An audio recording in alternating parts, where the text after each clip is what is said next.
Class 9 subject biology. प्रिय student, आप लोग ध्यान दीजिए। आप लोग को अब आज बताने वाले हैं कोशिका द्रव्य में पाए जाने वाले कोशिकांग या उपापचय सक्रिय कोशिकांग बताना है, जिसमें आपको पहला बताएंगे लवक प्लास्टाइड्स, यानी लवक क्या है। तो ध्यान दीजिए आप लोग कि लवक प्रायः पादप कोशिकाओं में पाया जाता है। ये कहाँ पे पाया जाता है? पादप कोशिकाओं में पाया जाता है, जंत कोशिका में नहीं। इसका आकार गोलाकार होता है या चपटा होता है। यह रंगहीन तथा रंगीन होता है। ध्यान दीजिएगा, ये कहाँ पे पाया जाता है? पादप कोशिका में पाया जाता है। इसका आकार गोलाकार भी होता है और चपटा भी होता है। यह रंगीन भी होता है और रंगहीन भी होता है। ठीक है, इसकी खोज किसने किया? तो सर्वप्रथम 1865 में हेकेल नामक वैज्ञानिक ने की थी। हेकेल नामक वैज्ञानिक ने लवक की खोज की थी 1865 ईस्वी में। लेकिन लवक शब्द का प्रयोग AFWS सिम्पर ने नाम दिया था। यानी लवक शब्द का प्रयोग किसने किया? AFWS सिम्पर नामक वैज्ञानिक ने सन 1885 में, यानी खोज किया था हेकेल ने 1865 में, और नाम दिया था उस शब्द का, लवक शब्द का नाम दिया था सिम्पर ने 1885 में।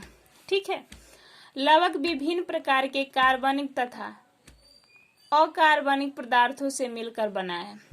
लवक कार्बनिक तथा अकार्बनिक पदार्थों से मिलकर बना है।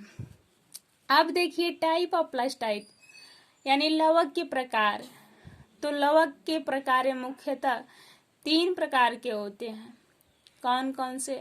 हरित लवक, क्लोरोप्लास्ट, वर्णी लवक, क्रोमोप्लास्ट, और अवर्णी लवक ल्यूकोप्लास्ट होता है। तो आप लोग देखिए कि हरित लवक क्या है, किसे कहते हैं, उसका फंक्शन यानी क्या कार्य क्या है, तो आप लोग को बताया जाएगा। तो हरित लवक क्लोरोप्लास्ट यह पौधों के प्रायः हरे भागों में पाया जाता है। कहाँ पे पाया जाता है? हरे भागों में पाया जाता है। इसे हरे रंग का पौध हरित या क्लोरोफिल कहा जाता है। इसमें पाया भी जाता है, क्लोरोफिल पाया जाता है, जिसके कारण हरे रंग का लवक होता है। यह नीली हरित शैवाल, यानी शैवाल में भी पाया जाता है, लाल शैवाल और बैक्टीरिया में भी पाया जाता है। कवक में हरित लवक नहीं पाया जाता है। जो कवक होता है उसमें हरित लवक नहीं पाया जाता है, जिससे अपना भोजन वो स्वयं नहीं बना पाते हैं। वो हेट्रोट्राफिक यानी परपोषी होते हैं। और हरित लवक की खोज सिम्पर नामक वैज्ञानिक ने 1885 में हरित लवक की खोज किया था। यानी हरित लवक की खोज सिम्पर नामक वैज्ञानिक ने किया था, और लवक शब्द का प्रयोग किसने किया? तो सिम्पर नामक वैज्ञानिक ने किया था। आप लोग ध्यान दीजिएगा। अब आगे देखना है हरित लवक के कार्य, फंक्शंस ऑफ क्लोरोप्लास्ट।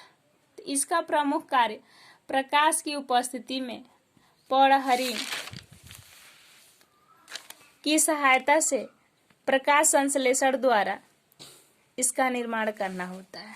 यानी भोजन का निर्माण करना पौधहरित के कारण ही होता है। अगर पौधहरित क्लोरोफिल पौधों में नहीं पाया जाता तो वो अभी अपना भोजन स्वयं नहीं बना पाते, लेकिन पाया जाता है, इसलिए वो ऑटोट्रॉफिक होता है। इसलिए प्रकाश संश्लेषण फोटोसिंथेसिस के द्वारा भोजन का निर्माण करते हैं। आगे देखिए इसकी संरचना। ये क्लोरोप्लास्ट यानी हरित लवक की संरचना है। तो देख रहे हैं, ये 2 हरी परत होती है, 2 हरी झिल्ली होती है, एक आउटर झिल्ली और एक इनर झिल्ली होती है। इसमें अंतः प्रद्यवीय अवकाश भी होते हैं, स्पेस पाया जाता है। ये इसमें 2 भाग पाए जाते हैं, एक होता है स्ट्रोमा और एक होता है ग्रेनम। सिक्के नुमा जहाँ संरचना पाई जाती है वो ग्रेनम भाग होता है, और जहाँ बूंदीनुमा संरचना देख रहे हैं वो स्ट्रोमा होता है। तो ग्रेनम भाग में ही हरित लवक प्रेजेंट होते हैं, इसलिए यहाँ पे लाइट रिएक्शन होता है।